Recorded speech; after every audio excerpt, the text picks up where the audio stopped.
Will Syracuse be a top 25 team in the preseason poll? You guys voted. You are Locked On Syracuse, your daily podcast on the Syracuse Orange, part of the Locked On Podcast Network, your team every day.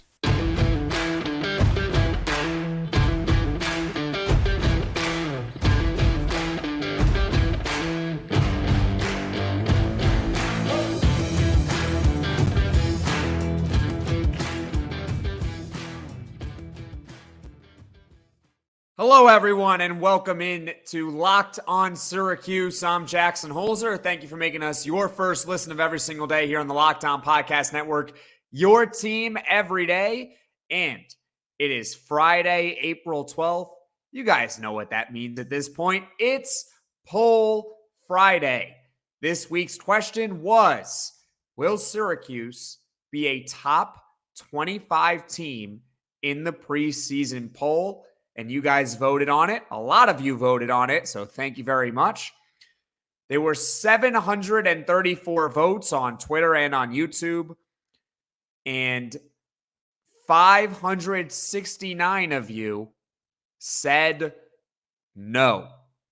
Syracuse will not be ranked in the preseason poll, and that equates to about 78% of you guys. So most of you are not very optimistic about Syracuse at least being ranked in the preseason poll next season. The reason why I asked this question for this week was because the Sporting News released a way too early top 25 and had Syracuse not just in the top 25, they had them in the top 10. And I spoke about it with Mike McAllister on Tuesday's podcast, and we both agreed that top 10 was a little bit ambitious, which is why I broadened the question to top 25. I think that's a little bit more reasonable than top 10 in the preseason poll.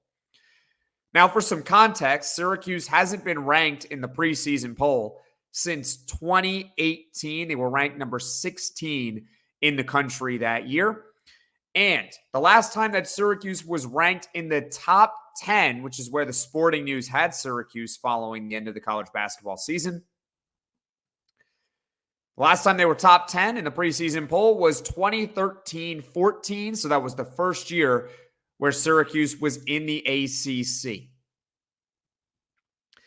And for a little bit more context, it's been a while since Syracuse has been ranked, period. You have to go all the way back to December 10th of 2018, that week, where Syracuse was number 25 in the country following a 5-game win streak that included a win over number 16 Ohio State in their building. That's the last time that Syracuse has been in the AP top 25. So it's a little bit ambitious.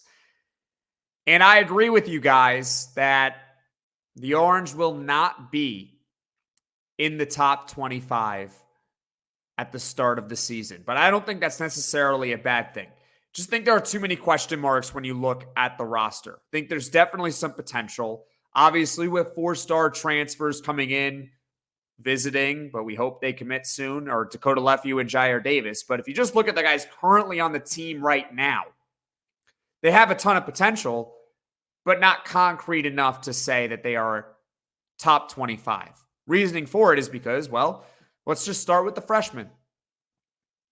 Donnie Freeman, obviously, he's a 5-star. He's received a lot of great reviews recently, but we do not know right away how good he is going to be next season. Can he really, really be an impactful freshman? Can he be not just an all-ACC freshman? Can he be one of the best freshmen in the country, right?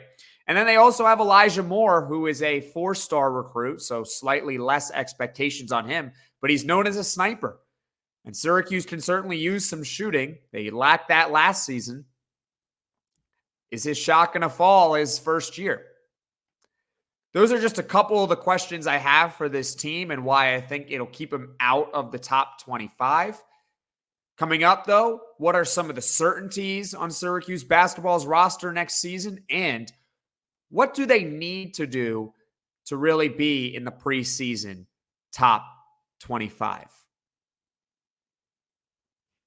I was once trying to buy a last-minute ticket for a New York Mets game last year, and it was frustrating. I couldn't see the view from my seat, and the deals weren't that good at all. That's why I now use Gametime. Gametime is now an authorized ticket marketplace of Major League Baseball, which makes getting tickets even faster and easier. Prices on the Gametime app actually go down the closer it gets to the first pitch. One game that I'm thinking about attending is Mets-Marlins down in Miami on May 19th.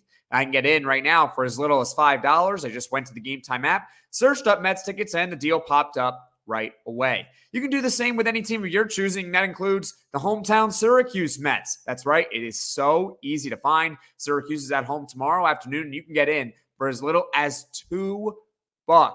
You get a panoramic view from your seat in the app before you buy. Take the guesswork out of buying tickets with Gametime.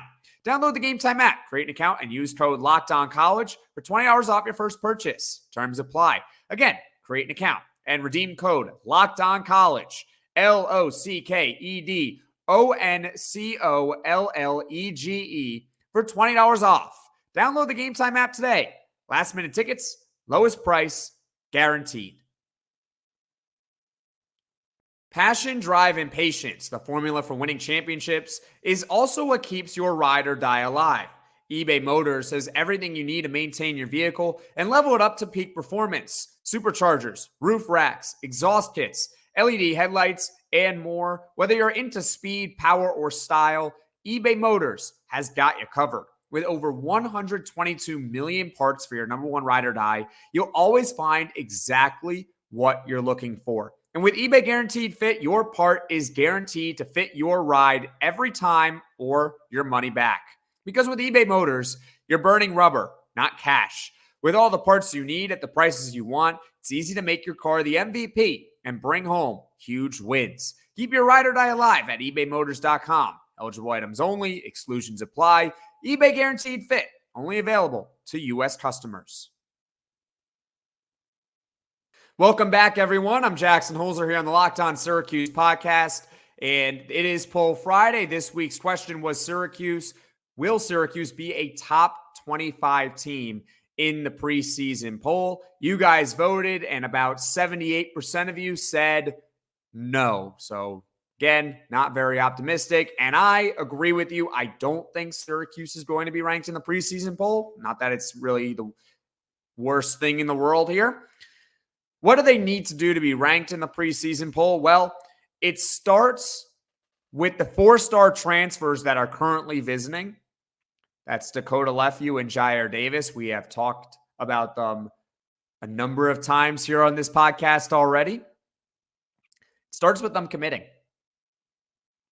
Starts with them. That's as simple as it gets. You need Dakota Leffew because if you get Dakota Leffew, your guards next season are Dakota Leffew, J.J. Starling, Chance Westry, Kyle Cuff, and Elijah Moore. I think that's a pretty good unit. And if you get Jyare Davis, I would say they would have an elite front court right there with Davis, Chris Bell, Donnie Freeman, Eddie Lampkin. Naheem McLeod is now the backup, and William Patterson can still develop. So they need those two to commit for starters to even really be in any sort of consideration. The next thing that they would probably need to do to be ranked in the preseason poll is, let's say those guys commit, they would have 11 players under scholarship. You're allowed 13. You see where I'm getting at here? See what I'm getting at? Well, they need another guy or two. And they can certainly get them. They've been after a lot of solid transfers. Roddy Gale from Ohio State, you can get him. Darlinstone Dubar from Hofstra. Jaquan Carlos, also from Hofstra. They've reached out to a number of 4-star transfers publicly. And I would say, I think the overarching takeaway here is that you have to get the guys that are currently visiting, and you have to get at least one more 4-star transfer to even be considered for the preseason top 25. Like, let's say hypothetically they get Jaquan Carlos from Hofstra, which I still think is a possibility here. Jaquan Carlos, we've talked about. He's a true point guard. He is a pass-first player who can shoot the ball a little bit and plays outstanding defense. He is a little bit undersized, though. But let's say you get Jaquan Carlos. Does that move the needle enough? It could, because if you look at the roster and what they would have, their guards would be, Carlos, Leffew, Starling, Westry, Kyle Cuff, Elijah Moore. I mean, that's a pretty good guard unit right there, backcourt unit. The forwards, they'd be Jyare, Davis, Chris Bell, Donnie, Freeman. Pretty good again. You're getting good here. And then the centers would be Eddie Lampkin, Naheem McLeod, and William Patterson. I think that would be a pretty tough roster to say on paper is not top 25. The only way you would be able to keep it out at that point is, well, it's a lot of new parts. We don't know how they're going to fit together. Let's see maybe a couple weeks of Syracuse playing next season and then make that determination. But I think in order to be at least considered in the preseason top 25 next season, they got to get the guys that are currently visiting on campus, and they have to land at least one more 4-star transfer, which I think is possible because, as I said, let's say you even get those guys. Let's say you get both of them who are currently visiting on campus right now, Dakota, Leffew, and Jyare Davis. You have 11 players who are scholarship now on your roster, and you're allowed 13. So the room is there. The door is open for Syracuse to still improve, even if they were to get these guys. But at the end of the day, it's not about being ranked in the preseason poll. It's about winning the national championship, right? We're not trying to win the offseason. We're trying to win the national championship. So that is it for Poll Friday. Thank you so much for watching. Thank you so much for listening. If you like this video, click that like button. If you really liked it, subscribe to the channel and turn on those notifications. Poll Friday every week at 6 o'clock Eastern on Friday, of course. Monday afternoons is when I release the question on both Twitter and YouTube, so make sure you go ahead and vote. Now, as far as what is coming up, well, for Monday's episode, we'll have Jordan Capozzi from ESPN Syracuse joining, so another guest.